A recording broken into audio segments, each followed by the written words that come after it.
Simplemente no pude aguantarlo, simplemente no pude guardármelo para mí. El sentimiento de vergüenza, culpa y tristeza y vacío por dentro. Esa es la testigo estrella, la ex niñera Juliana Pérez Magalá, quien se derrumba y explica al jurado por qué. Ella dice, finalmente confesó contra Brendan Banfield, ahora juzgado por planear matar a su esposa con ayuda de la niñera. ¿Qué reveló en el interrogatorio y cómo cuestionó la defensa su credibilidad? Vamos a llevarte dentro del drama en la sala del tribunal y más adelante hablaremos con alguien que está dentro de esta acusación, el exfiscal de este caso, Eric Klingen. Bienvenidos a Sidebar, presentado por Law and Crime. Soy Jesse Weber. Muy bien, tenemos que hablar sobre un juicio que está ocurriendo en Virginia, que está cautivando a la nación esta semana. Este es uno que definitivamente conocerás. Un padre suburbano, una supuesta aventura con la niñera y un doble asesinato presuntamente planeado en un sitio web de fetiches. Hablamos de Brendan Banfield, exagente del UNORS, juzgado por el asesinato agravado de su esposa Cristina y de José Ryan. Los fiscales afirman que Banfield y la niñera Juliana Pérez Magalés idearon un plan escalofriante y calculado. Un perfil falso en línea atrajo a Ryan a la casa, haciéndole creer que estaba entrando en un escenario consensuado de juego de roles. Luego, los fiscales afirman que Banfield ejecutó a ambos y que la única testigo presencial fue la niñera. Ella aceptó su culpabilidad por homicidio involuntario en un acuerdo con el Estado. Pero, ¿realmente es un acuerdo? Escucharán más sobre esto esta semana. Por cierto, ella subió al estrado en contra del hombre al que alguna vez llamó su amante. Así que los vamos a llevar dentro de la sala del tribunal. Tenemos el testimonio dramático y la razón por la que decidió ir contra Brendan Banfield. Escuchen esto.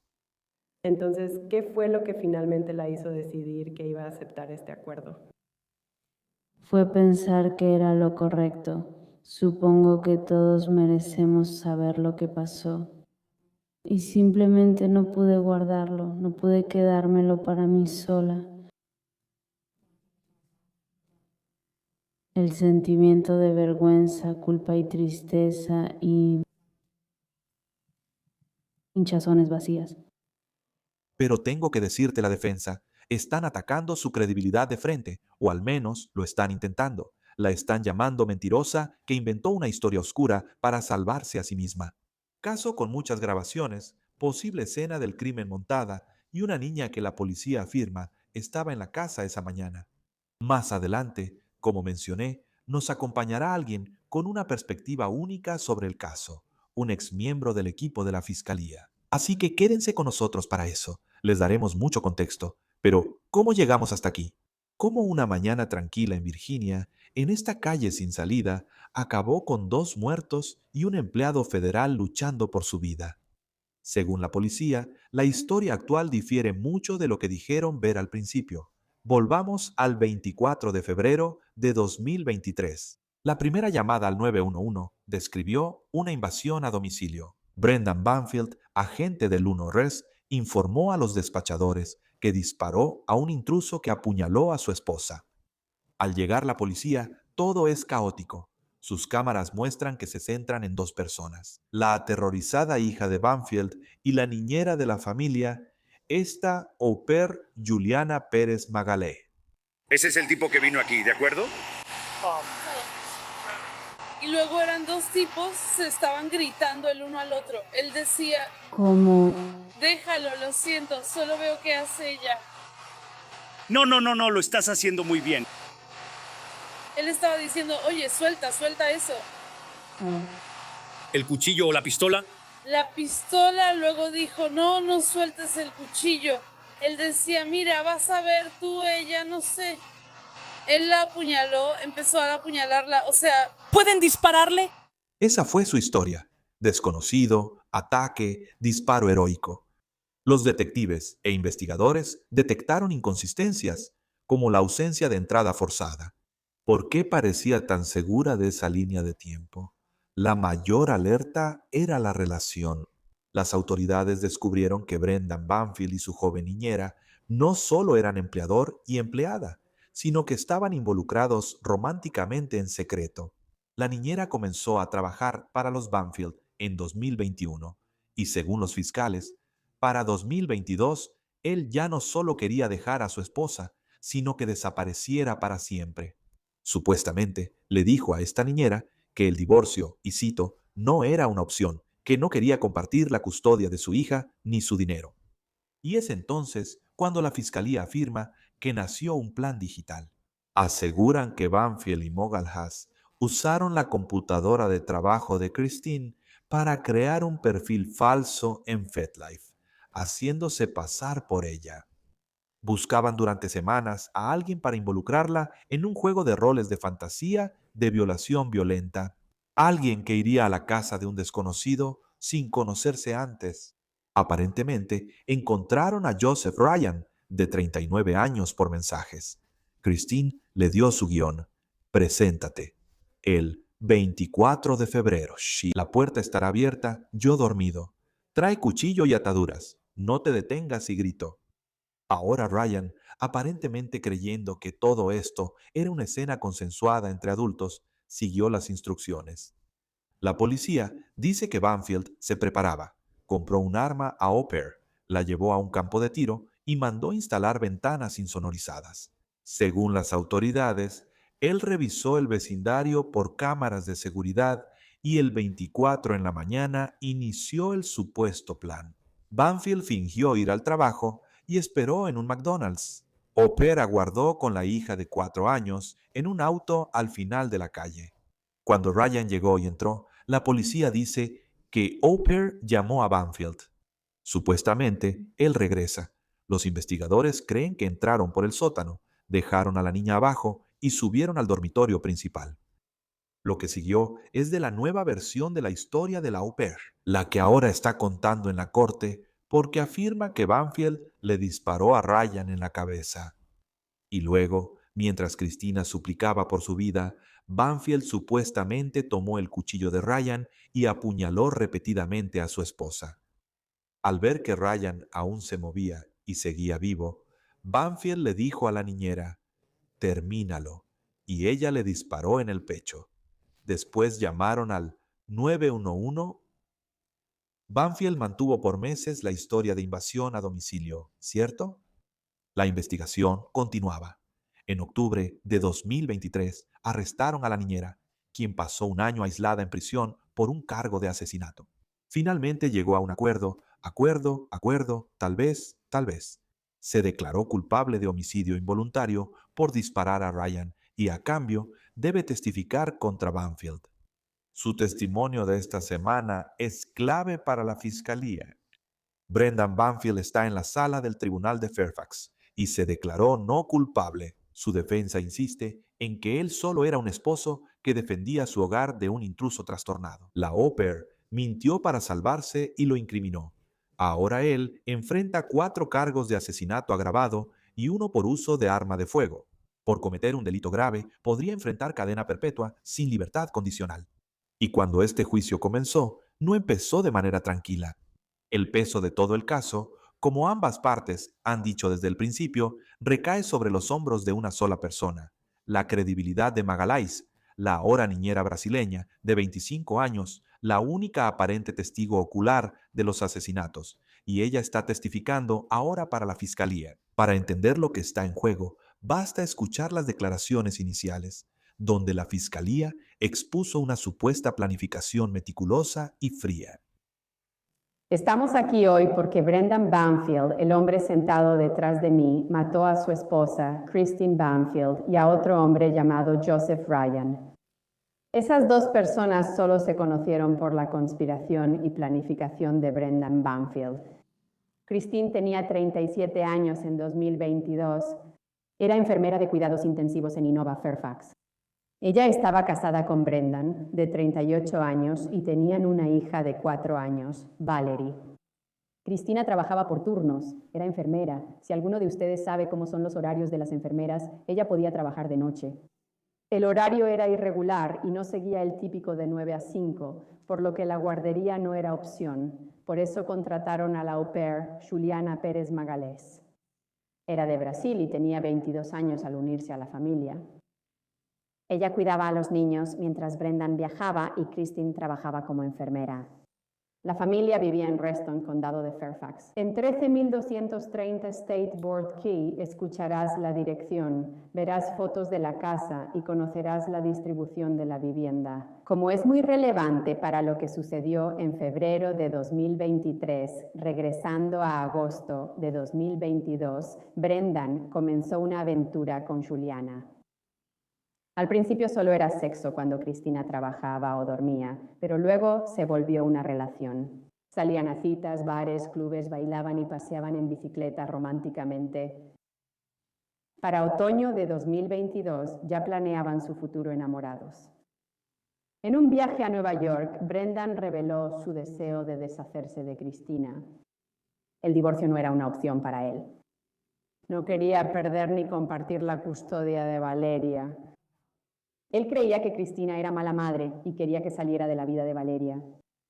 Convenció a Juliana, de 22 años extranjera, que vivía con él y lo amaba, de deshacerse de Cristina.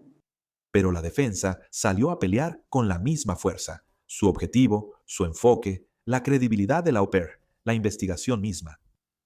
Entonces, el asesinato de Cristina Banfield por Joe Ryan ocurrió el 24 de febrero de 2023. El arresto de Juliana Pérez Magalhães tuvo lugar en octubre de 2023. Ella estuvo detenida casi un año más antes de hacer las declaraciones. Ese es el total apoyo de la mancomunidad a lo que les dijeron. Y ella hizo eso porque la mancomunidad decidió que le iban a dar algo seguro, le iban a dar una declaración de culpabilidad por homicidio involuntario, que es un delito menor incluido.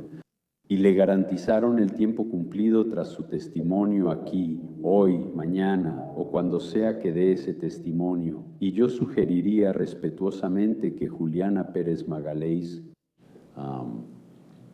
es la clave de todo. Ahora, en última instancia, es la evidencia, no es lo que yo diga, no es lo que diga la mancomunidad, pero les digo estas cosas para que estén preparados, porque presenciarán un evento horrible, trágico y terrible para todos los involucrados. Eso no se puede discutir y, como dije, no estamos discutiendo. No oirán disputas sobre la relación de Brendan Banfield y Juliana Pérez Magalhães. Pero hay mucho más que buscar, damas y caballeros, y eso es lo que les estoy pidiendo que hagan. De nuevo. En el centro de todo este caso, de todo este juicio, hay un testigo, Juliana Pérez Magalhães.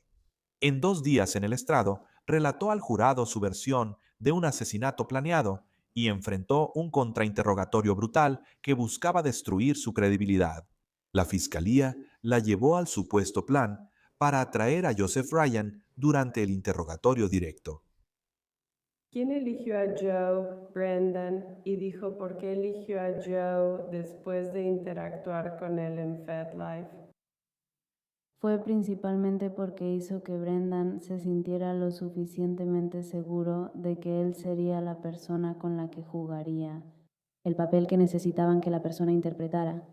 Lo que significa ser agresivo, dominarla, ir a la casa y llevar cosas y todo eso, sí. Y tú y el acusado usaron otro medio para hablar con Joe o Ryan. Sí. ¿Y qué forma de comunicación era esa? ¿Era Telegram? ¿Y estabas presente cuando se creó la cuenta de Telegram? Sí.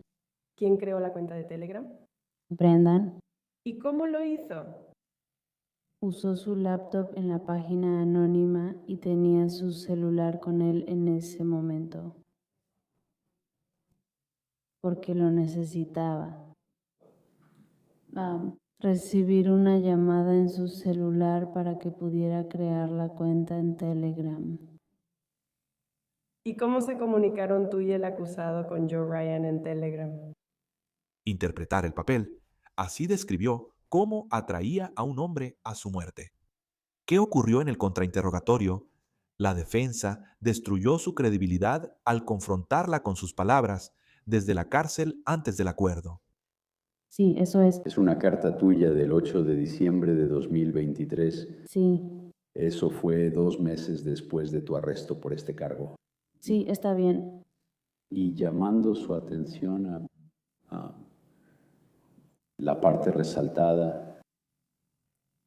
¿Preguntaste algo? Perdón, estaba leyendo. te pedí que lo leyeras. ¿Ya lo hiciste? Sí, lo leí. ¿Puedes leer la parte amarilla, por favor? Sí. Bueno, ahora que ya sabes sobre los paréntesis, quiero decir, ellos ya lo sabían. Cierro paréntesis que no voy a cooperar con ellos. No hay nada que pueda hacer, así que no sé qué van a usar. Quiero decir todo lo que tienen y de nuevo, no lo sé todo. Solo tengo la sensación de que podrían retenerme aquí hasta mi juicio. Puede tomar meses. Y hay muchas teorías sobre lo que pasó, que fue planeado por nosotros o que yo no debía estar ahí, etcétera. Está bien, en esta carta que escribiste, sugiere que alguien de la Commonwealth había estado hablando contigo sobre cooperar en contra de Brendan. ¿Es correcto? No, nunca hablaron directamente conmigo. Está bien, ¿cómo te comunicarían eso a través de mi abogado? Su señoría, lo haré de nuevo, no son pruebas, queda rechazado. ¿Cómo te comunicarían eso? ¿A través de mi abogada? Bien, entonces esto es 2 meses después de que fuiste arrestado y en ese momento te dieron la oportunidad de declararte culpable y cooperar. Sí. Está bien. ¿Y qué era lo que te estaban ofreciendo en ese momento? En ese momento, mi abogada dijo que eso era lo que estaban ofreciendo. A cambio de cooperar, me darían un misdemeanor y libertad tras cumplir mi condena. Bien, y tú, según entiendo, tu abogada te comunicó eso y entonces tomaste la decisión al respecto. Sí, y ¿Cuál fue tu decisión? que yo no quería. Entonces rechazaste la oferta de delito menor Sí, basado en lo que sabías. sí. Está bien, gracias. Y luego ella dijo que querían que mintiera. Ahora ella está contando su historia para quedar libre. El argumento de la defensa aquí es un desafío directo al jurado. ¿A cuál versión de la historia de Juliana Pérez Magalhães le creen? ¿Qué sigue para este caso? Ya terminó el testimonio de la niñera, pero el juicio continúa. Aún faltan testigos forenses, expertos digitales e investigadores. Ellos subirán al estrado, pero el jurado ya entiende el conflicto. Un asesinato planeado y aterrador. Esa es la acusación frente a la afirmación de que toda la narrativa fue fabricada por una testigo que intercambió su testimonio por su libertad. Ahora quiero hacer algo diferente. Quiero invitar a alguien que está relacionado con este caso, alguien que forma parte de esta fiscalía, alguien que pueda darnos una visión interna de este caso. Contexto: el exfiscal del caso. Antes de eso, debo decirte algo. Eric Klingen, a quien invitaremos, fue el fiscal principal de este caso, pero el año pasado fue citado por beber en público. Pero te diré que esta es una acusación que después fue retirada. ¿De acuerdo? Los cargos fueron retirados, pero él fue removido del caso. Aún así, ahora vamos a invitarlo. Ahora me acompaña Eric Klingen, ex fiscal adjunto del Commonwealth y fiscal principal en el caso del condado de Fairfax, Virginia. Muchas gracias por tomarse el tiempo para hablar de esto ahora que realmente está en las noticias. Creo que un punto de confusión que la gente puede tener, al menos yo lo tuve, cuando vi este caso por primera vez, es ¿cuál es la teoría principal aquí? ¿Verdad? O sea, ¿cuál es el motivo? ¿Verdad? Entonces, el motivo es que hay 2 personas involucradas aquí, Brendan Banfield, Juliana Pérez Magalhães. Sí, es su expareja. Él empieza a sentir atracción por ella, ella empieza a sentir atracción por él. Comienzan un romance en agosto de 2022. A diferencia de aventuras sexuales, esto se volvió más profundo.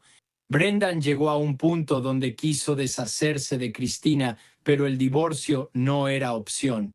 A veces sucede aquí o en otros lugares. Los divorcios pueden ser costosos y la ropa sucia se expone públicamente.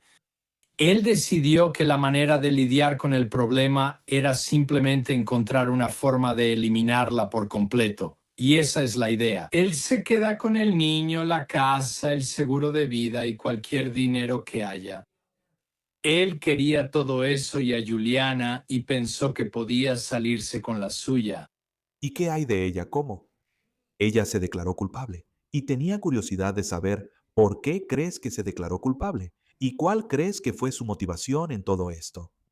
Bueno, te diré, desde el momento en que empecé con este caso, una de nuestras principales ideas era que podíamos hacer que ella cambiara de bando, y así lo hicimos varias veces. Hicimos propuestas a su abogado para discutirlo. Posiblemente ya sabes que se volviera contra Brendan, que nos dijera la verdad, que nos contara lo que realmente pasó.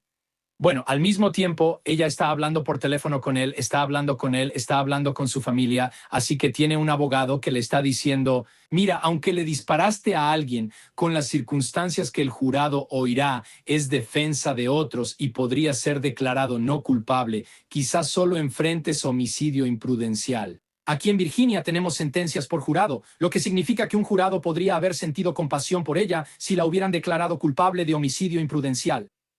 Por eso hablaba su abogado defensor y ella tenía confianza.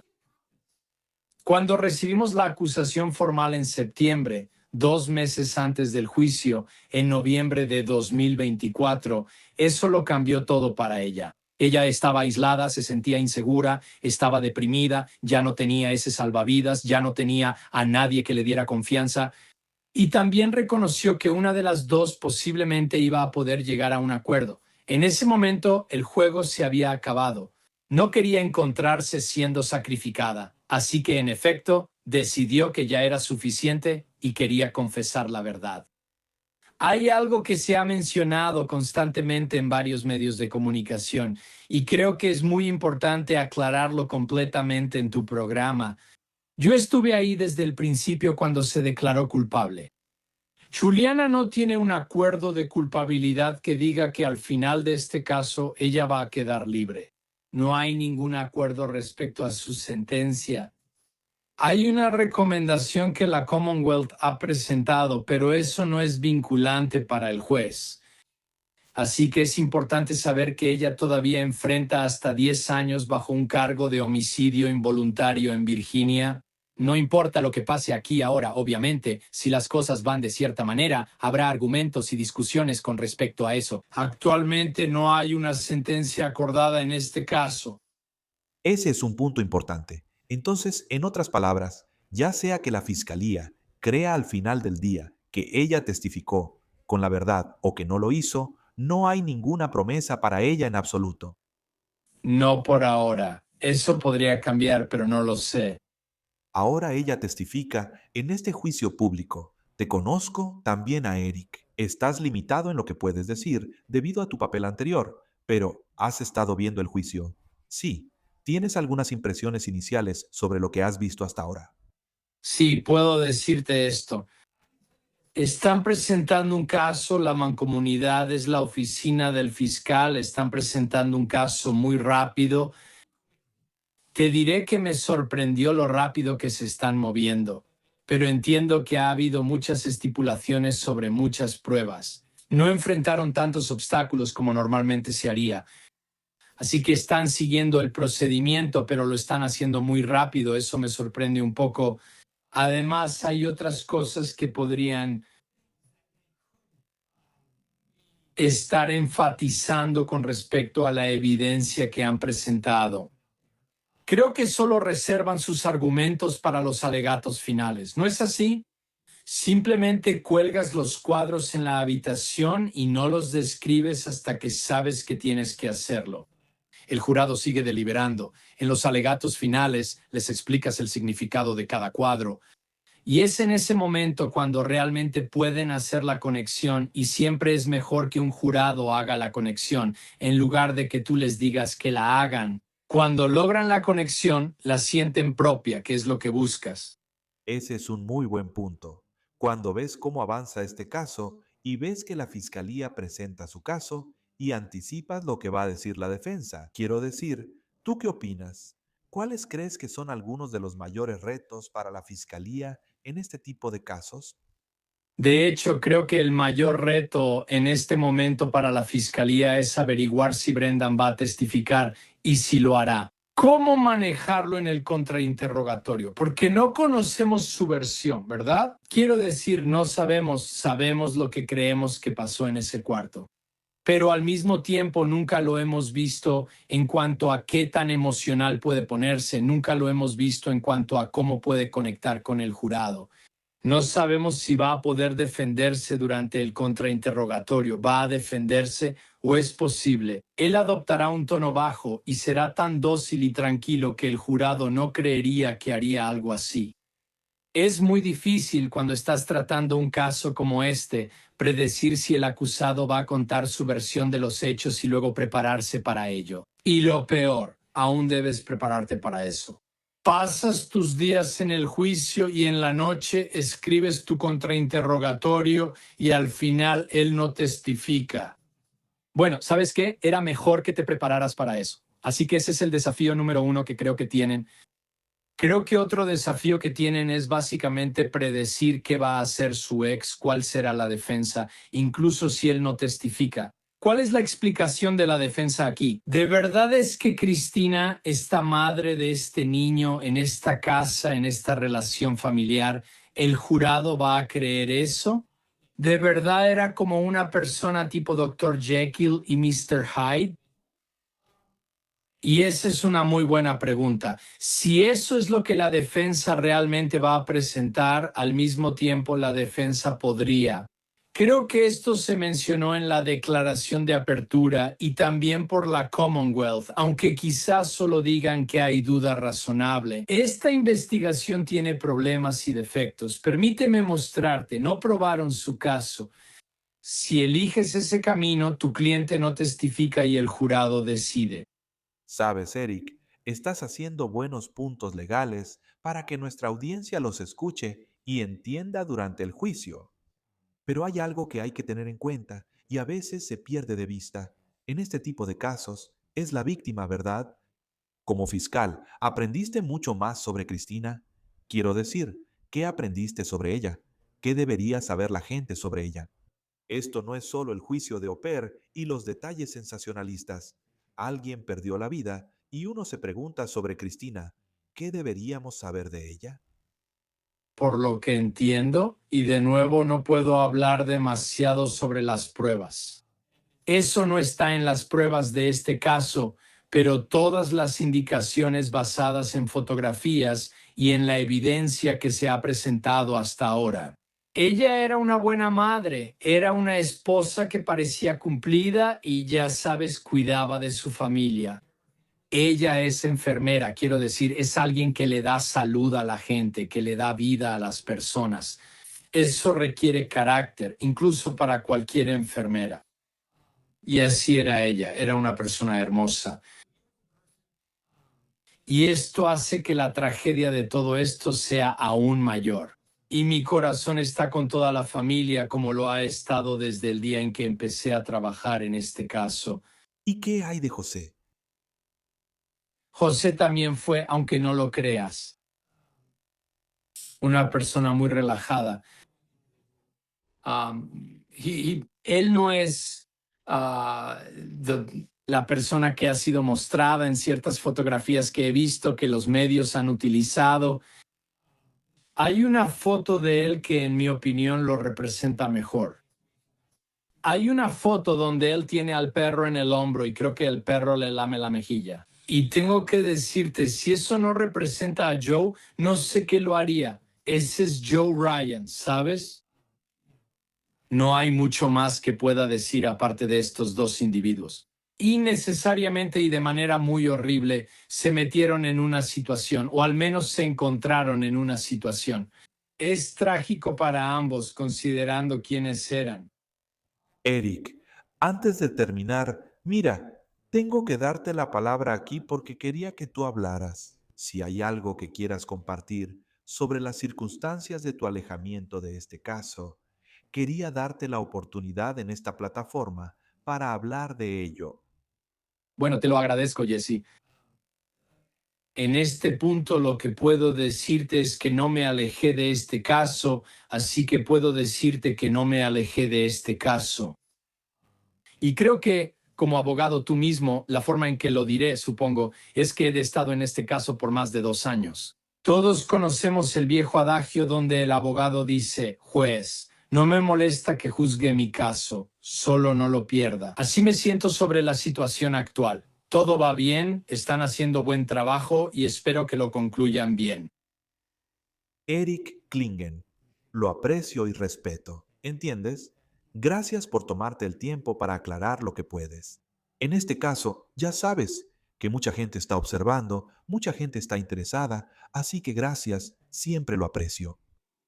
Gracias, Jesse. Cuídate, y eso es todo lo que tenemos para ustedes por ahora aquí en Sidebar. Muchas gracias a todos por acompañarnos. Suscríbanse en YouTube, Apple Podcasts, Spotify o donde escuchen podcasts y síganme en X o Instagram.